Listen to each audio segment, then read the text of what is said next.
everybody, Elizabeth Hines here from Total Wellness Health Coaching and Autoimmune Free Cooking Club. Welcome to my kitchen. If you are brand new here, then welcome. I'm a functional medicine health coach, and that means that I help people find their best health using diet and lifestyle. Getting toxins out of your environment, changing your diet, working on sleep and stress management, all of that kind of stuff. That's how I manage my Crohn's disease, which is an autoimmune condition.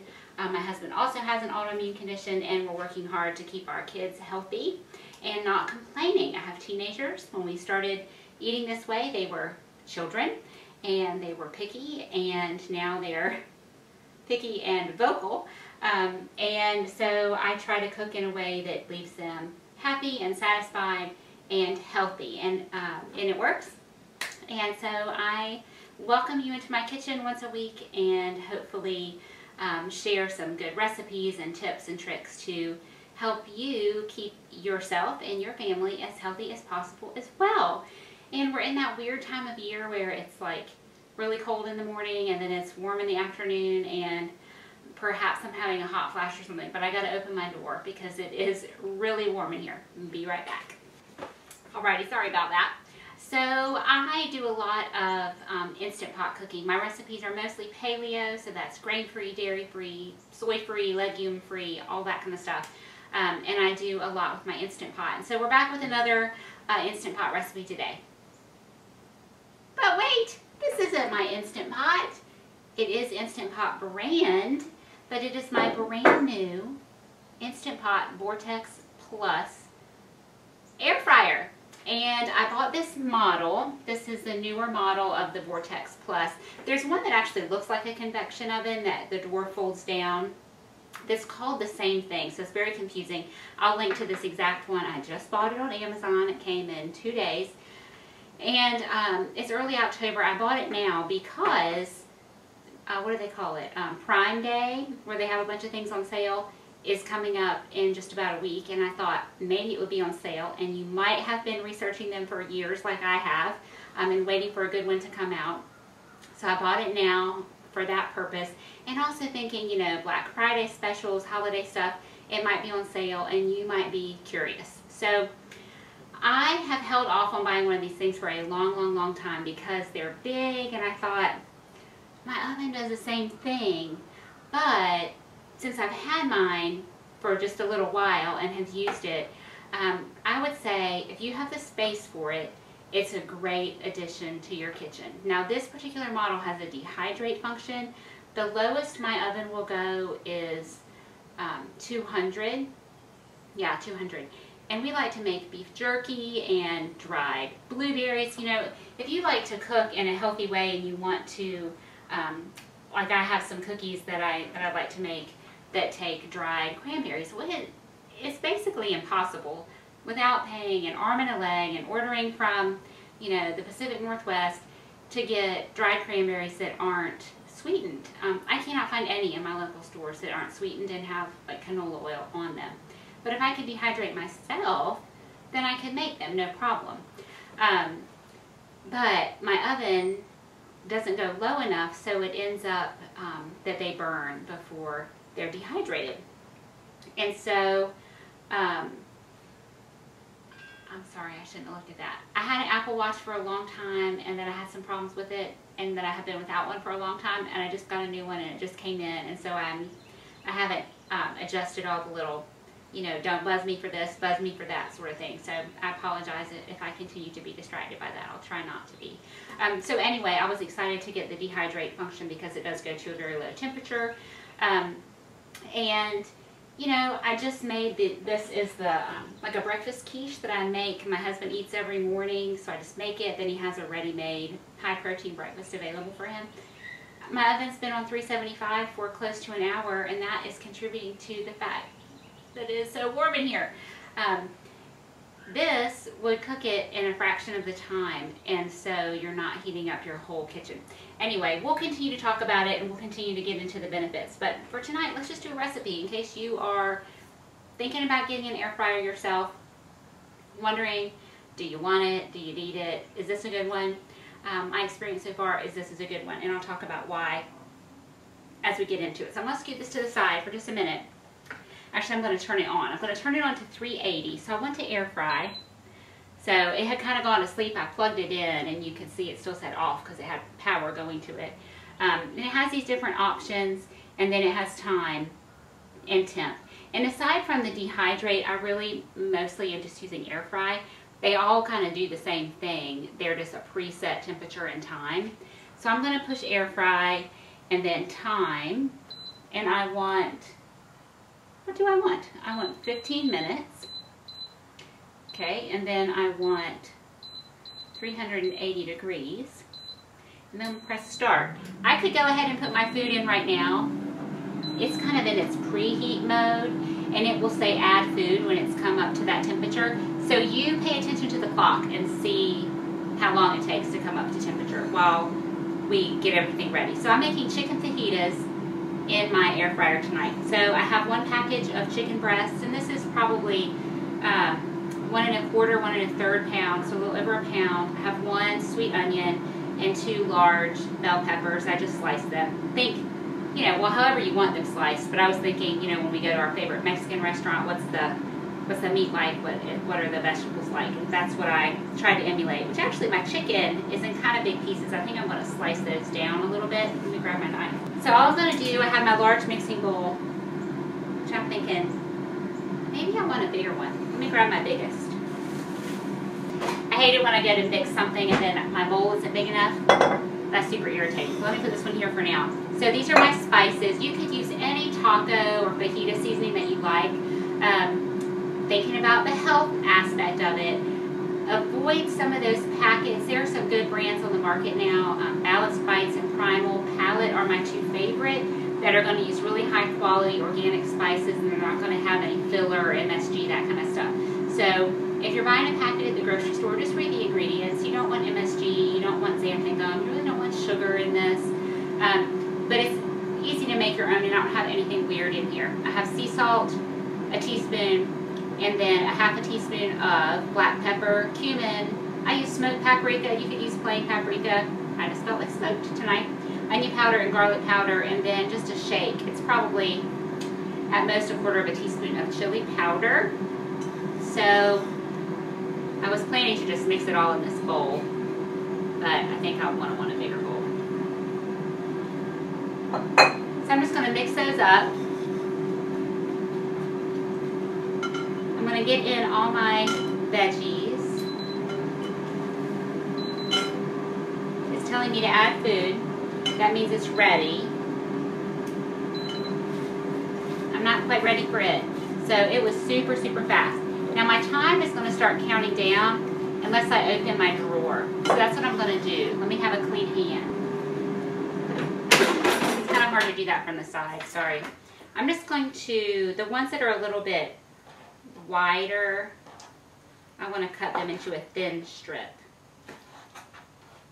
So I did some fried in air quotes if my hands were free, mushrooms and squash the other night. I had made bang bang shrimp, which is yummy. If you haven't made that one, that's a really good recipe. And I had a little bit of the breading left over. And when I make something breaded, and I have some breading left over, I just label it. Like, did I use it for chicken? Did I use it for seafood? And then put it in the fridge. And I would only use one that I had used on chicken, on more chicken. But this one I had used for shrimp.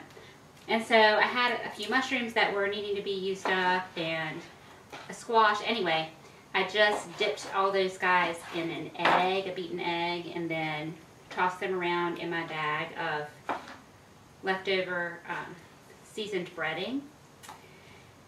And you guys, it was, I think, four minutes at 400, and they were ready. Okay, let me put this away. And they were browned on both sides. So, I mean, most air fryer recipes I've seen, reviews, videos I've watched, all sorts of things, talk about flipping your food halfway through. And I think in some instances you might want to do that. But in what I've done so far, just laying something in the bottom. That's all, the only kind of thing I've done. I haven't needed to flip to get even cooking. And so I made my daughter last night some of those little frozen chicken tacos from Costco. And they crisped up beautifully on both sides in 3 minutes. So I have my measuring spoon out here, but I'm not going to measure. I wanted between 2 and 3 tablespoons of oil. What you saw me put in first was a little bit of lard I had left over. I made my autoimmune paleo friendly tortillas, and I used lard in the recipe, and I cooked them in lard, so I had a little bit left over. So I used that for, it was about a teaspoon of my oil, and then poured in some avocado oil. And that's it. I'm just tossing it all together, and then I'm going to put all of this in my basket. Can you see how big that is? That's why I chose this one, partly. It received very good reviews, and I liked the square-shaped basket, and it's big. Okay, I gotta wash again. All right, so that's it. So I'm gonna put this back in. Okay, it will tell me to turn the food a little ways through, and I'm going to in this case because I have more food in there. So like when I made the tacos, I just laid them on the bottom. There was plenty of space all around, and the air it's basically a convection oven, a freestanding convection oven. You got the heat, and then you have the fan blowing the heat around. But because I just poured that quantity, which was a lot of food, in here, I am going to stir it. So I'm going to keep the same dirty spatula to stir it halfway through, and then I'll get a clean one for the end. I'm going to clean my counter. Then I'm going to talk to you about it for just a minute while that's cooking, and then we'll pause and I'll just show you the finished product.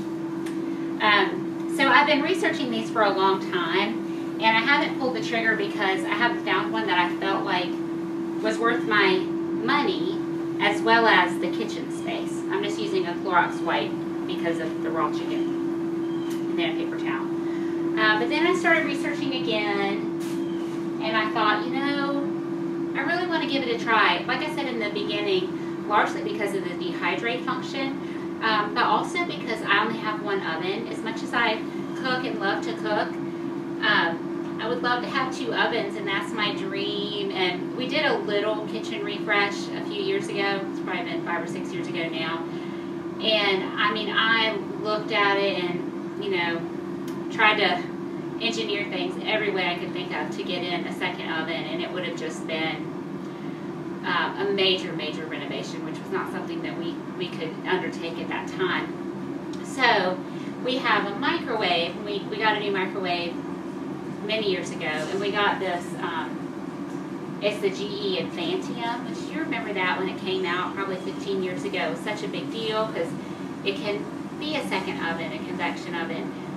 But it doesn't work particularly well. It's kind of cumbersome. You have to change the tray and everything, and I don't know why. It'll hold a 9 by 13, so in a pinch that works. We have used it a couple times, but it's just not convenient to use.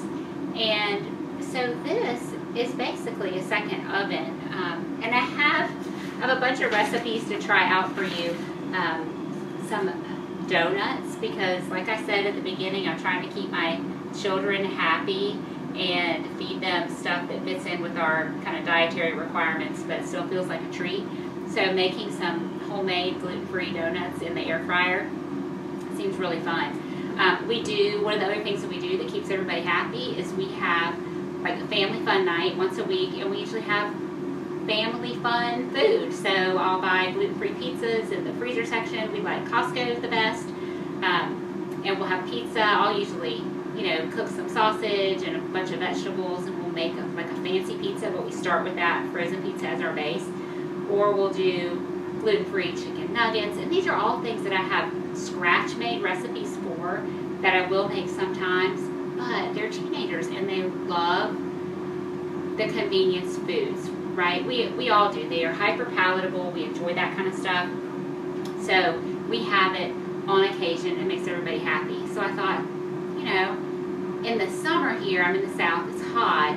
If I can use this thing, which it does have a vent in the back, so it's blowing out warm air, but it's cooking in a fraction of the time as my oven would. If I have to heat my oven up to 400 degrees, it's going to take 10 minutes to heat up, and then it's going to stay hot for a really long time. This does not take very long to heat up, 1 to 2 minutes, and it cools down quickly as well. And then the cooking time is even shorter, so I'm not heating up my oven as much. Anyway, I feel like I'm rambling. I felt like there were enough reasons to give it a try. In addition to, I know a lot of you come to me for recipes. You love the Instant Pot recipes because you were curious about it for a long time. You finally got one, and you're like, what do I do with this thing? And I know that the air fryer is now all the rage, so I hope it's helpful to you that I will show you some recipes that my family is enjoying. And I'm going to dump a bag of frozen fries in there. You know, Alexia brand has organic, and I think they use a high oleic sunflower oil. The oil that they use is a better quality oil than like Orida. So we'll do those on occasion. Usually that's like a travel food kind of thing for us. But anyway, my son keeps coming in and seeing this on the counter. He's like, where are the french fries? I'm missing the french fries. Like, I haven't made any french fries yet, but we're going to do it. So anyway, so far I'm very impressed. And this is my first time trying something like this. It's not really just a fast, convenient, snacky kind of food.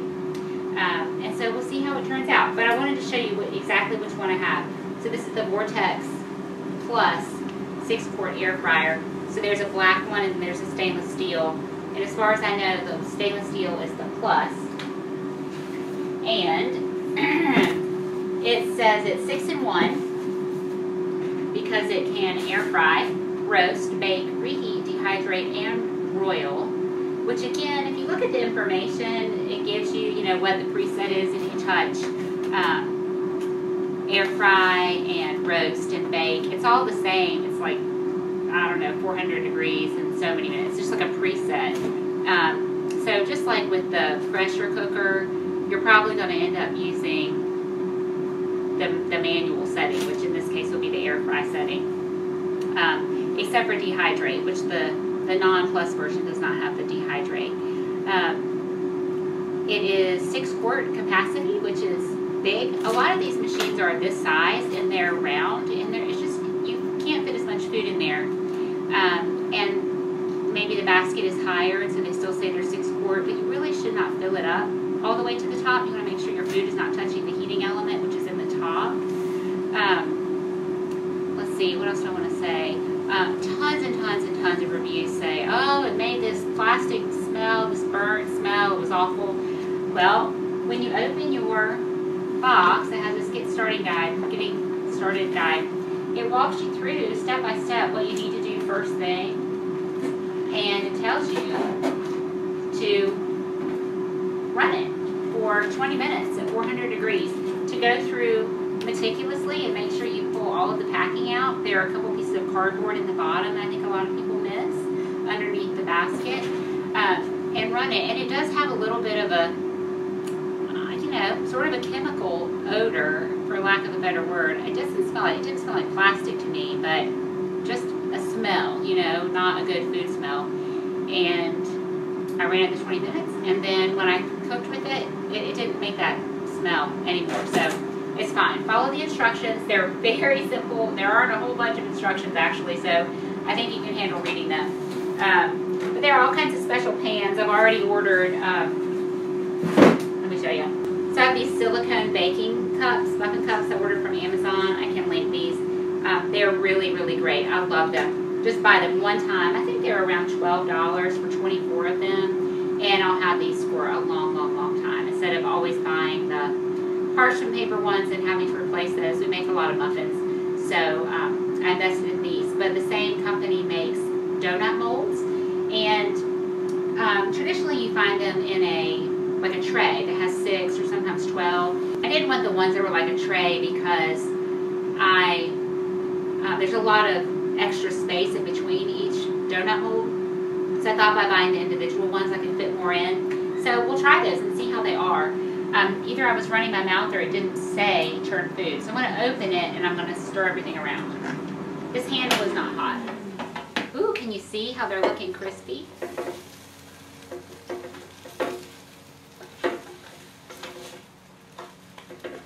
smells so good. Yum, yum, yum.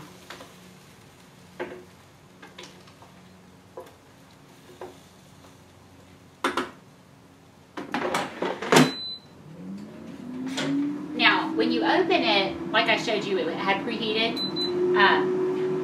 That's so funny. I think I set it for 15 minutes, didn't I? 15, yeah. So when it got to 6, it's saying turn food. Here we go. Some people said, oh, it just keeps beeping and beeping until you open the drawer. It doesn't. It just does it a few times and then it stops. You can ignore it. Which again, part of the beauty of this thing is that you can walk away. So if I were cooking fajitas, I'd probably do it on my stove. And there are a lot of recipes for sheet pan fajitas. You do it in your oven. But I typically just do them on the stove because I feel like it's easier for me to control the doneness. You know, you want a little bit of that char on them. Well, I do anyway because I think that tastes good. But when stuff's on your stove, you can't walk away. You can totally walk away from this. And I feel like I did need to turn it, or the top would have gotten maybe a little too charred and potentially not cooked all the way through to the bottom. And you definitely want your chicken cooked all the way. But I like that when you open the drawer, it pauses. It doesn't continue to count down your time. So you're not, say something really needs to specifically cook for 10 minutes, and you have your drawer open for 2 to turn stuff around, then you've lost 2 minutes of your cooking time. So it pauses that, which is really nice. The basket, it is a non-stick finish. I can't ever remember the letters. It's PF something something free, so it's a healthier version of the non-stick coating. And it is very easy to wash. There's one little tray in there. I'll show that to you. And then the basket itself, and just stick it in the sink with hot soapy water and gently wash it, and it's good to go. I really like this machine so far. I've been super impressed with it.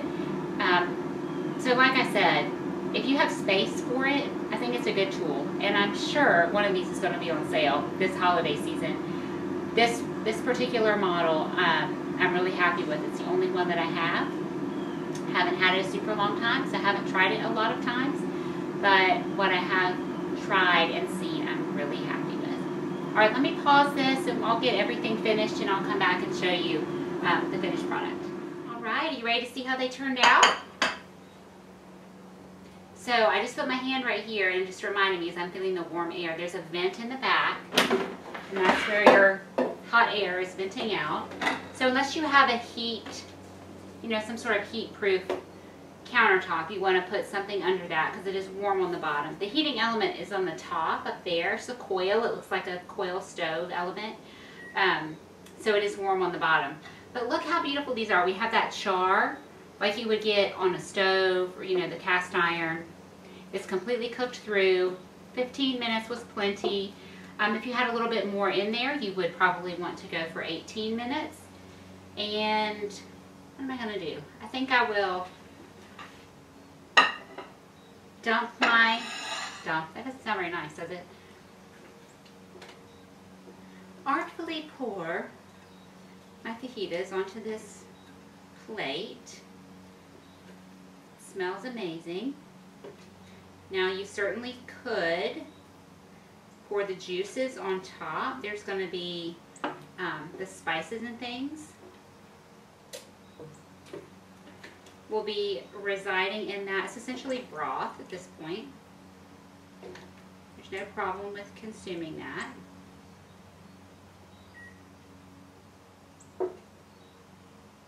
So here is I want to show you this tray. If I can get it out. Nope, can't do it. It's not that hot. And that just comes out. It has these little silicone pieces that help it rest in the right place. Leave those on. They do come off so you can clean under them. But some people think that those are plastic, and that's what is smelling. When they first use their air fryer, and that's not it. Those are silicone. They're supposed to be there. I just want to get all this yumminess out. I'm not going to pour all that liquid on.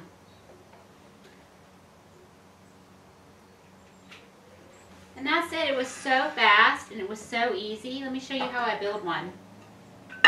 If you haven't made my AIT tortillas. I recommend you give them a try. They're really good.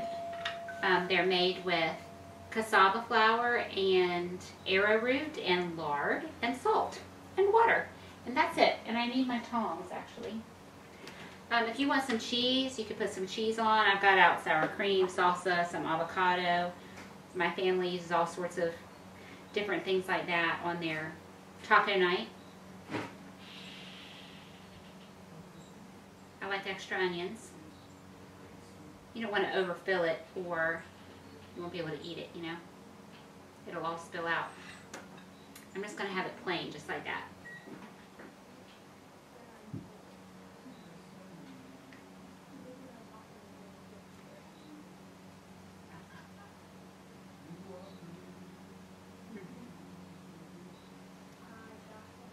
So good. They're delicious, and it was so easy, and it was so fast. And my kitchen is not a million degrees from having this thing on. It does get warm on the top. They say specifically not to set things on here, though it looks like it would be a perfect little warming tray, doesn't it? But they say not to put anything on there. And you know, the sides are warm, but they're not, you know, it's not burning me. I don't feel like it's danger, you know, little kid, of course, right around the vent in the back, where the hot air is actually coming out, is the hottest part of the machine, other than the inside, of course. It's just this little vent right here. But if you had some little fingers come up and touch this accidentally, it's not going to burn them. So I like that too. So that's my new Instant Pot Vortex Plus air fryer. There will be many more recipes coming. I hope you will give this one a try. If you're brand new here, thank you for stopping by. If you enjoyed this video, consider giving it a thumbs up, hitting that little bell icon. You'll be notified when I publish a new video, which is almost every single Wednesday. And did I say subscribe? Consider subscribing. And that helps our channel to grow, spreads this message that good food can be good for you and can contribute to your health instead of causing health problems. We have yummy stuff like this all the time, and I have lots more recipes on my channel. I used to be called my channel used to be called Our Paleo Family. It is now Functional Medicine Living, because that's what we're doing. We're living well with functional medicine. All right, thanks for stopping by, everybody.